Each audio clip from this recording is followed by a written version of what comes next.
안녕하십니까. 암호화폐 정보를 전달해드리는 닥터 비트맨입니다. 네, 오랜만에 인사드립니다. 하던 일이 잘 마무리되어서 다시 찾아뵙게 되었습니다. 네, 일주일의 시작인 월요일이 되었는데요. 영상을 못 올리는 동안 암호화폐 시장 상황이 그리 좋지만은 않은 것 같습니다. 네, 그러면 제가 준비해온 소식으로 넘어가도록 하겠습니다. 비트코인의 가격이 계속해서 하락을 하고 있습니다. 7,000달러 선이 일시 붕괴된 후 다시 회복되었다는 내용이 나오고 있습니다. 7,000달러가 일시적으로 붕괴되면서 다시금 공포가 찾아오는 상황을 보여주고 있는데요. 이러한 상황에 이어서 한 애널리스트는 비트코인이 5,500달러까지 추가 하락의 가능성이 있다며 언급을 하고 있습니다. 한번 보도록 하겠습니다. 네, 피터 브란트는 비트코인이 5,500달러까지 추가 하락할 가능성이 있다며 언급을 하고 있습니다. 네, 비트코인은 다시 회복되기 전에 5,500달러까지 거래될 수 있다 유명 트레이더 중 한 명이 경고를 했는데요. 네, 피터 브란트는 트위터를 통해서 비트코인 가격이 반등 전까지 5,500달러까지 하락할 것이다 전망을 했습니다. 네, 그는 내가 언급한 5,500달러는 오늘의 최저치 6,850달러를 크게 밑돌지 않는다며 오는 2020년 7월의 최저점이 될 것이라고 덧붙였는데요. 네, 피터 브란트는 같은 날 비트코인 낙관론자인 아다먼트 캐피탈의 공동 창업자 트루 데미스터의 2015년 비트코인이 시작한 포물선 상승 추세가 여전하다며 발언한 것에 대한 답변으로 아마도 비트코인 가격이 5만 달러까지 치솟을 것에 대비하기 위해서라도 비트코인이 아래 즉 약세장의 긴 여정이 필요하다라고 언급을 했습니다. 장기적으로는 긍정적이다 평가를 한 거죠. 네, 이는 피터 브란트의 개인적인 의견이다라며 기사가 마무리되고 있습니다. 네, 비트코인이 5,500달러까지 추가 하락 가능성이 있다는 얘기였죠. 참으로 답답한 시장 상황이지만 이러한 와중에도 좋은 소식들은 계속해서 나오고 있습니다.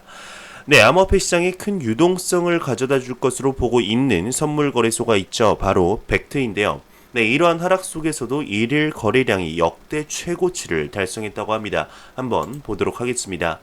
네, 벡트가 비트코인 선물 거래를 마감했는데 1일 거래량이 2728BTC로 역대 최고 수준을 기록을 했습니다. 기존 최고 1일 거래량이 1756BTC였던 거를 감안하면 1000BTC나 더욱더 큰 폭의 상승을 한 것을 보여주고 있죠. 네, 벡트의 거래량이 최고치를 달성했다는 기사였습니다. 오픈 당시 지지부진했던 거래량에 많은 투자자분들이 실망하는 모습을 보여주었는데 지금은 그때 당시와는 전혀 다른 모습을 보여주고 있어 다행인 것 같습니다. 네, 벡트뿐만 아니라 시카고 상품거래소의 비트코인 선물 거래량 또한 급증을 했다고 합니다. 네, CME 비트코인 선물 거래량이 급증을 했는데 전날 거래량 4억 달러를 돌파했다고 합니다. 네, 암호화폐 전문 미디어 AMB 크립토에 따르게 되면 시카고 상품 선물 거래소죠. CME 비트코인 선물 거래량이 급증을 했다고 합니다. 네, 22일 비트코인 11,500건 이상의 계약 1계약당 5BTC로 지불가 되는데요. 네, 체결되면서 한 달 만에 처음으로 1일 거래량 4억 달러를 돌파했다고 합니다. 네, 또다시 이제 벡트에 관한 소식이 나오면서 내용이 마무리되고 있는데요.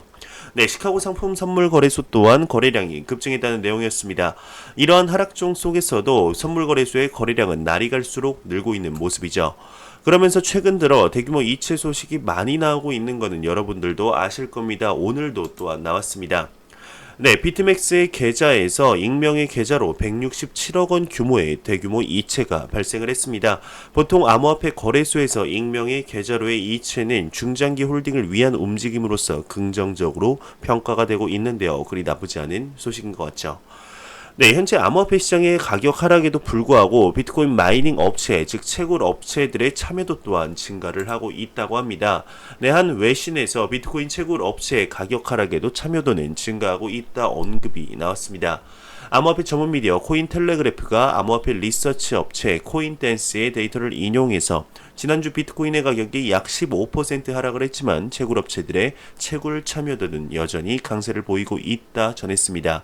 네, 이와 관련해 암호화폐 전문 헤지펀드 알토디지털 통화펀드 소속 비트코인 투자자이자 애널리스트인 알스테어 밀레의 트위터를 통해서 채굴업체들은 다가올 반감기에 대해 촉을 세우고 있다며 최근 비트코인 가격 하락에는 영향을 받지 않을 것이다 진단을 했다고 하네요. 네, 가격 하락에도 채굴업체들의 참여도는 지속적으로 증가하고 있다는 내용이었습니다. 다가오는 반감기에 많은 기대를 하고 있는 모습인데요. 2020년 5월로 예정된 비트코인의 반감기에는 가격의 방향이 어떤 식으로 진행이 되게 될까요? 네, 현재 반감기의 영향에 대해서 의견이 많이 갈리는 상태입니다. 이번 연도에 있었던 라이트코인 반감기의 영향이 크지 않을까 생각이 드는데, 보통 반감기라고 하면 희소성이 증가하여 가격이 무조건 상승할 것이라고 하지만 라이트코인의 경우 전혀 상승하지 않은 모습을 보여주면서 이번 반감기, 비트코인 반감기 또한 이런 상황이 반복되는 것이 아니냐는 의견들이 많은데요. 네, 과연 여태까지의 반감기 때와 같은 모습을 보여주게 될지 아니면 다른 모습을 보여주게 될지 지켜보도록 하겠습니다.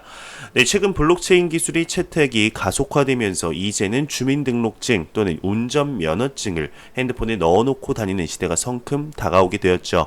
이러한 차세대 전자지갑 사례들을 한 곳에서 볼 수 있는 장이 마련이 되었습니다. 이 내용에 앞서서 코인마켓캡에서 가격 보고 넘어가도록 하겠습니다. 네, 메이저 탑10 코인들 전반적인 가격을 살펴보겠습니다. 비트코인 같은 경우는 3.2% 하락하며 840만원대, 이더리움이 4.7% 하락하며 17만 1000원대, 리플 XRP가 2.68% 하락하면서 269원대를 보여주고 있습니다. 네, 비트코인 더미넌스 같은 경우는 66.2%로 계속해서 상승하는 모습을 보여주면서 암호화폐 시장에 매우 강력한 비트코인 시가총액 점유율을 볼 수가 있네요. 네, 그러면 다시 본론으로 들어가겠습니다. 네, 최근 차세대 전자지갑 및 여권까지 정부 정책의 혁신 사례들을 한 곳에서 볼 수 있는 장이 마련되었는데요. 과연 어디일까요? 네, 주민등초본 스마트폰에서 발급을 하나 정부 혁신 박람회에 이제 인산인해를 이뤘다고 합니다. 네, 행정안전부 전자증명서, 전자지갑 서비스, 차세대 전자여권 등 정부 혁신 사례 한 곳에서 선보였다고 하는데요. 네, 개인 스마트폰 전자지갑에 주민등록 등초본을 저장할 수 있는 서비스부터 차세대 전자여권까지 정부 정책의 혁신 사례들을 한 곳에서 볼 수 있는 장이 마련되었습니다. 네, 22일부터 24일까지 동대문 디자인 플라자 DDP에서 열린 정부 혁신 박람회가 그곳인데요. 정부 혁신 박람회장에는 정부의 지난 2년 반 동안의 정부 혁신 노력의 결과물을 보여주기 위해서 80여 개의 기관과 59개, 59개의 대표 성과들이 모였습니다. 네, 뻔한 정부 혁신 박람회라는 부정적인 인식은 잘못된 편견이었음을 깨달았다고 하는데요. 네, 사례 게시판만 쭉 세워서 설명하는 정부 칭찬 잔치라는 선입견도 무너졌다고 합니다. 네, 정부의 다양한 혁신 사례들을 전시는 물론 직접 체험하고 VR, 가상현실을 통해서 보여주는 것만으로도 사람들의 눈길을 끌기에는 충분했다고 하는데, 이런 이유로 정부 혁신 박람회장은 첫날부터 시민과 타 지역 혁신 사례를 보기 위해 모인 공무원들로 인산인해를 이뤘다고 합니다. 네, 우선 가장 눈에 띄는 것이 전자증명서 서비스인데, 오는 12월부터 주민등록 등초본 등 각종 증명서를 전자문서 형태로 발급받아 개인 스마트폰에 보관할 수 있도록 하는 전자증명서 발급 시범 서비스가 시행될 예정이라고 합니다. 네, 스마트폰을 통해 정부 24에 접속해 주민등록 등초본을 선택한 후 수령 방법을 전자문서 지갑으로 하면 해당 전자증명서가 발급되는 과정을 체험했다고 하는데요. 네, 자신이 필요한 정보만 입력해 두면 필요한 문서를 검색해 클릭한 후 전자지갑으로 받으면 된다고 합니다. 1분여의 시간이 안 된 채 민원 관련 전자증명서를 손쉽게 얻을 수 있는 것이죠. 네, 심지어 해당 기관이나 관청 등에 보내야 할 곳에 보내기 위해서 전자지갑을 통해 송부 요청을 하자 10초도 안 걸리는 사이에 전자증명서가 보내졌다고 합니다. 네, 전자증명 서비스 옆 화면 모니터에서 주민등록번호만 입력하면 주차장, 수영장, 체육시설 등 지자체나 공공기관이 운영하는 공공시설에 법정 할인 혜택을 받을 수 있는 자격이 되는지도 자동으로 알려주는 공공시설 이용요금 감면 자격 확인 서비스도 눈에 띄었다고 하네요. 네, 차세대 전자여권이 또 발행될 모습입니다. 32년 만에 표지색도 바뀐다고 하는데요. 네, 외교부로부터 2020년 12월부터 발급받을 수 있는 차세대 여권도 선보였습니다. 네, 외교부는 설문조사를 통해 차세대 전자여권의 표지색을 32년 만에 녹색에서 남색으로 교체한다고 하는데, 또 사증명에는 같은 이미지가 반복된 것을 교체해 선사시대부터 조선시대까지 다양한 시대적 대표 유물들의 문양도 새겨 넣는다고 합니다. 네, 특히 개인정보 면의 재질을 종이에서 일종의 플라스틱이라고 볼 수 있는 폴리카보네이트로 변경한다고 하는데요. 개인정보를 위해 여권에 표기됐던 주민등록번호를 없애고 생년월일만 표기된다고 합니다. 네, 여권 번호에 표시된 영문은 첫 자리에서 중간으로 이동하는 등 번호체계도 변화한다고 하네요. 네, 공유 주방 레이포털 등 다양한 사례도 흥미를 끌었습니다. 홀로그램과 VR 체험 등 이벤트도 풍성했다고 하는데 공유 주방이라고 혹시 들어보셨나요? 식품조리 시설이 갖추어진 한 개의 주방을 2명 이상의 사용자가 영업에 사용할 수 있도록 허용한 조리 공간이라고 합니다.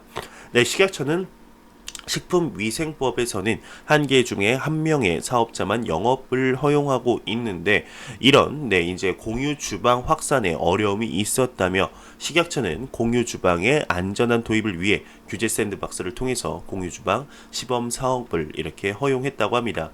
네, 이 밖에도 홀로그램 기술을 활용해 서로 다른 공간에 있는 사람들이 눈앞에서 대화하는 듯한 경험을 해볼 수 있는 체험과 VR을 통해 운전 위험 사례, 아이가 갑자기 도로로 뛰어드는 등 이런 경험을 해보는 부스들도 시민들이 줄을 설 정도로 관심이 높았다고 합니다.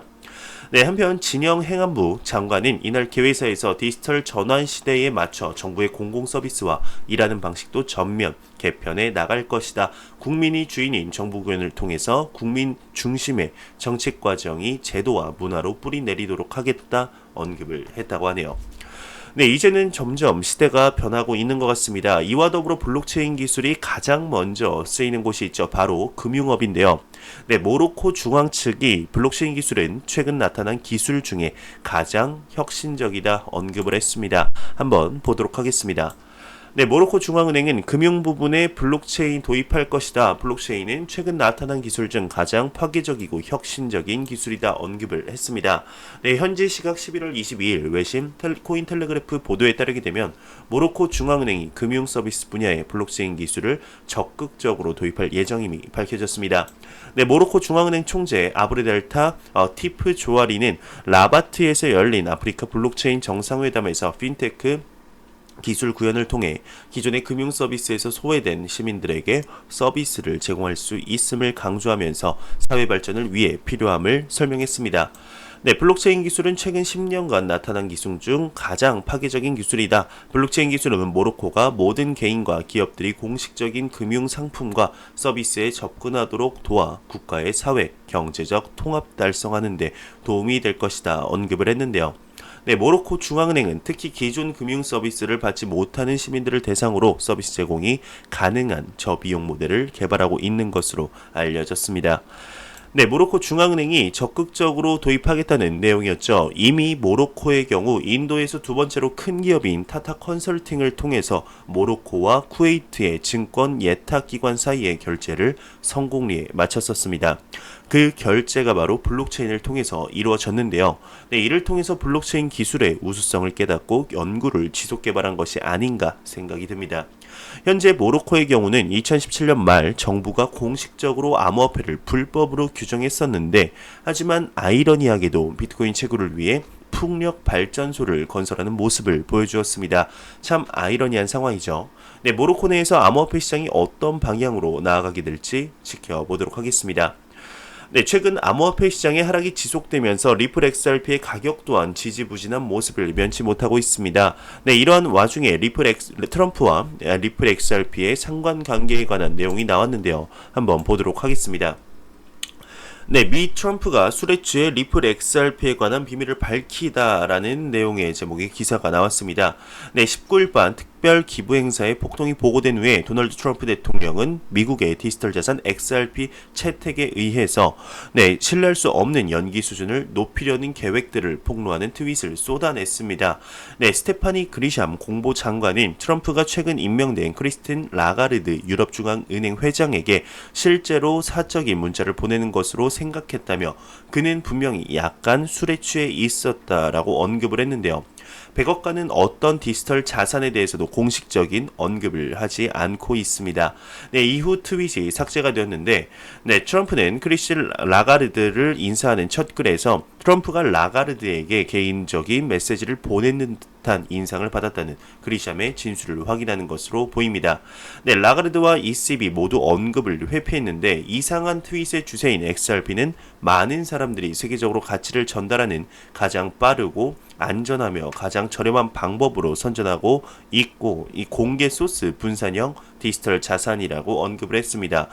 네, 샌프란시스코에 본사를 둔 블록체인 결제 회사 리플은 전 세계 수백 개의 은행 및 금융기관뿐만 아니라 라가르드와도 제휴를 하고 있다고 하면서 네, 리플의 혁신적인 전 세계 결제 네트워크를 통해서 은행과 FI는 XRP를 통해 온디맨드 유동성의 엑셀수할 수 있으므로 네, 번거로운 노스트로, 포스트로 계약을 없애고 결제 시간을 며칠에서 몇 분으로 단축할 수 있다 언급을 했습니다.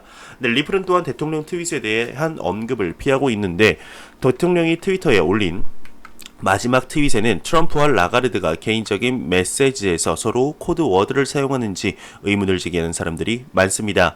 네, 토마스 조르겐센 글로벌 금융연구소 소장은 트럼프는 세계 금융 시스템의 부드러운 이렇게 욕망을 가리킬 수 있다 언급을 했는데 마지막에는 약간 미국식 조크인지는 뭔지 모르겠습니다. 이렇게 혹 그는 제가 팬케이크만 먹고 싶어 할지도 몰라요. 이렇게 얘기를 하면서 내용이 마무리되고 있는데요. 네, 트럼프와 리플에 관한 내용이었습니다. 이에 대해 페이크 기사다 아니다라는 내용이 나오고 있지만 트윗에 나왔던 것만큼은 사실인 것으로 밝혀졌습니다. 네, 사실 트럼프 정부와 리플에 관한 내용이 새로운 것만은 아닌데요. 2018년 말 리플의 수석시장 전략 분석가였던 코리 존슨의 경우 리플사가 트럼프 행정부와 XRP에 관해 논의를 하고 있다 언급을 했었습니다. 네, 트럼프가 XRP에 관해 어떠한 계획을 미리 세우고 있을 가능성도 없지 않지는 않을까 생각이 들고 있는데요.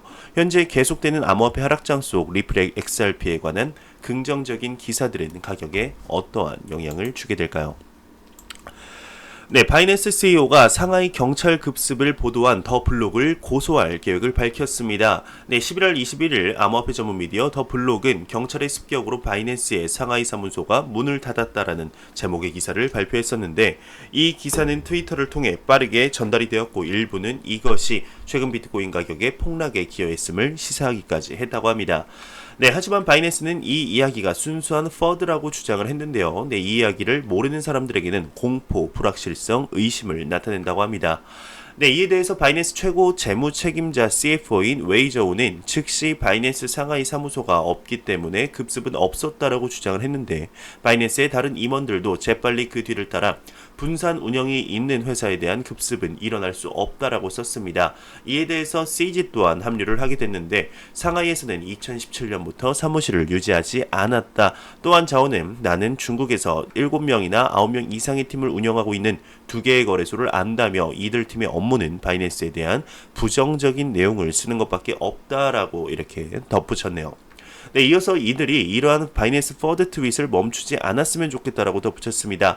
네, 이러한 반박으로 인해 더블록은 전체 암호화폐 바이낸스를 지지하는 사람들로부터 엄청난 비난을 받았다고 하는데 더블록의 뉴스 편집장 프랭크 차파로는 이 상황의 안정을 목표로 설명하는 기사를 발표했습니다. 이 글에서 차파로는 적어도 2곳의 바이낸스 사무소가 존재한다는 중국 미디어 차이징의 보도를 인용했다고 하는데요. 네, 또한 바이낸스와 긴밀히 협력하고 있는 익명의 소식통의 소식도 있었고 그는 바이낸스 직원으로 신뢰할 수 있는 출처였음을 밝혔다고 합니다. 네, 체파로는 경찰 급습의 존재 여부에 대해 목격자 역할을 하던 익명의 소식통들은 공무원들이 폐쇄되기 전에 사무실 중 한 곳을 방문했었다고 주장을 했는데 그러나 헤드라인에서 급습이라는 단어 사용이 너무 애매해 계속 유지할 수 없어 수정했다 인정을 했다고 하네요. 네, 바이낸스 CEO는 고소 의사도 발표를 했습니다. 더블록이 그 상황을 바로잡기 위한 조치를 했지만 바이낸스는 만족하지 못하고 있는데 장펑자오는 금요일 밤 늦게 우리는 그들을 고소할 것이다 발표했습니다. 네, 바이낸스가 어떤 명목으로 더블록을 고소할지는 확실하지 않지만 아마 명예훼손일 가능성이 가장 높다고 하는데요. 네, 몇 시간 뒤 장펑자오는 테크크런치 창업자 마이클 에링턴의 트윗에 대한 응답으로 퍼드에는 비싼 대가를 치러야 한다 트윗을 보내며 더블록을 고소하겠다는 뜻을 한 번 더 밝혔습니다.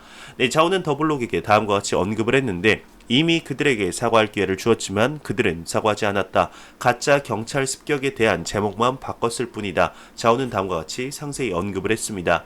그들은 실수를 인정할 만한 용기가 없었다. 대신 논점을 노려 화제를 바꾸려 한다고 언급을 했다고 하네요.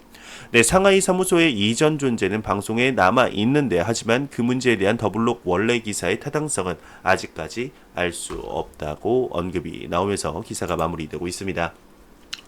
네, 후오비의 비즈니스 총괄이 신규 상장을 중단한다고 합니다. 코인 200여 종을 다시 평가한다고 하는데요. 중국 현지 미디어에 따르게 되면 후오비 비즈니스 총괄은 암호화폐 200여 종에 대한 평점을 다시 부여하고 있다며 당국 정책 기조에 부응하여 부적절한 암호화폐를 퇴출시킬 것이다 언급을 했습니다. 현재 신규 암호화폐 상장은 중단된 상태이고 향후 기술 진전 및 비즈니스 모델을 기준으로 상장 심사를 진행할 것이다 언급을 했네요. 네, 카르다노는 사나 익스플로러 34개의 문제를 해결했다고 합니다. 암호화폐 전문 미디어 AMB 크립토에 따르게 되면 카르다노가 최근 보고서를 통해서 카르다노 익스플로러 앱의 34개 문제점을 해결했다 발표를 했습니다.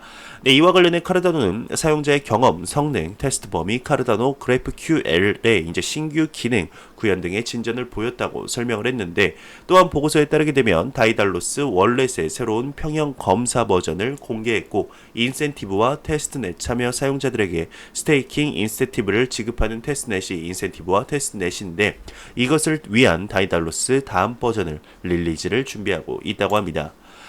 네, 중국의 선전시가 정부 중점 규제 대상의 암호화폐 사기를 포함한다는 소식입니다. 중국 현지 미디어에 따르게 되면 최근 중국 선전시 정부가 중점 금융 규제 대상의 암호화폐 사기를 포함시킨 것으로 나타났습니다.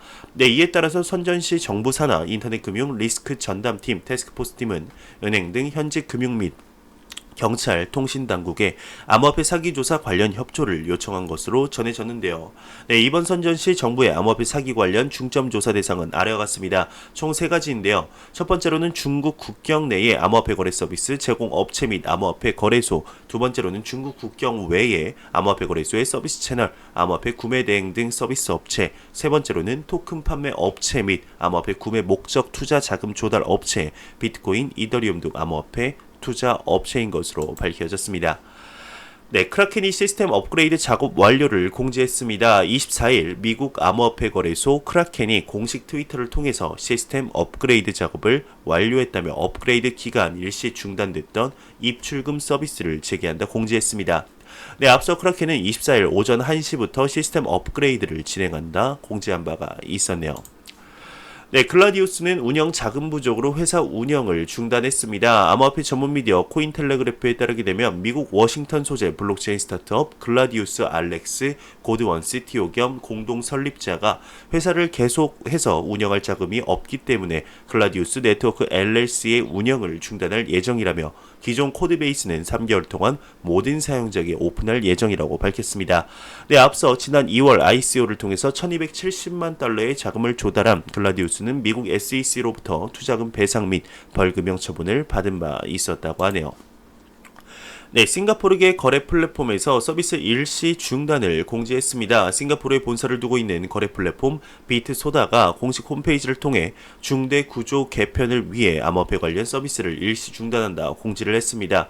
네, 공지에 따르게 되면 23일 이후 신규 가입 입금 서비스가 중단되며 거래 기능은 12월 2일 14시, 출금 서비스는 오는 12월 27일 14시까지 지원된다고 하네요. 네, 바이낸스는 25일 오전 11시 시스템 점검 및 업그레이드를 한다고 합니다. 중국계 암호화폐 거래소 바이낸스가 방금 전 공식 사이트를 통해서 25일 오전 11시부터 시스템 점검 및 업그레이드를 진행한다 공지를 했습니다.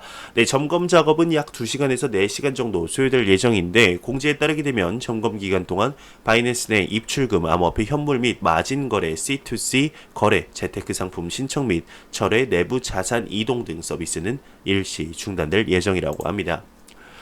네, 안 보고 가면 섭섭하겠죠. 크립토 공포 탐욕 지수입니다. 21로 전날보다 2포인트 내린 21포인트를 기록했습니다. 이는 투자자의 심리가 전날보다 소폭 악화됐음을 의미하죠. 극단적인 공포가 지속되고 있습니다. 이 지수는 0이면 공포, 100이면 낙관인데요. 20일 정도면 암호화폐 시장에 투자하기 너무나 무섭다. 아무리 공부하고 아무리 투자를 공부해도 내 돈 넣기, 내 투자금 넣기 너무나 무섭다 정도로 보시면 될 것 같습니다. 네, 그러면 리플 XRP 기준 코인마켓캡에서 가격 보고 마무리하도록 하겠습니다. 리플 XRP 기준 269.28원인데요. F5번 한번 눌러보도록 하겠습니다. 과연 얼마가 될까요?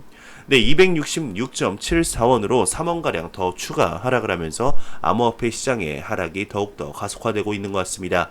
네, 이러한 하락장이 정말 더 큰 상승을 위한 에너지 응축 기간이 돼서 더 큰 폭발적인 상승을 나타내길 진심으로 바라보겠습니다. 네, 제가 준비해온 소식은 여기까지입니다. 영상이 도움이 되셨다면 구독과 좋아요 그리고 광고 한 편만 처음부터 끝까지 시청해 주시기 바랍니다. 이 채널은 오직 광고 수익으로 운영이 되게 됩니다. 항상 영상 시청해 주시는 시청자분들, 구독자분들 너무나 감사합니다. 저는 다음 영상으로 찾아뵙도록 하겠습니다. 지금까지 닥터 비트맨이었습니다. 감사합니다.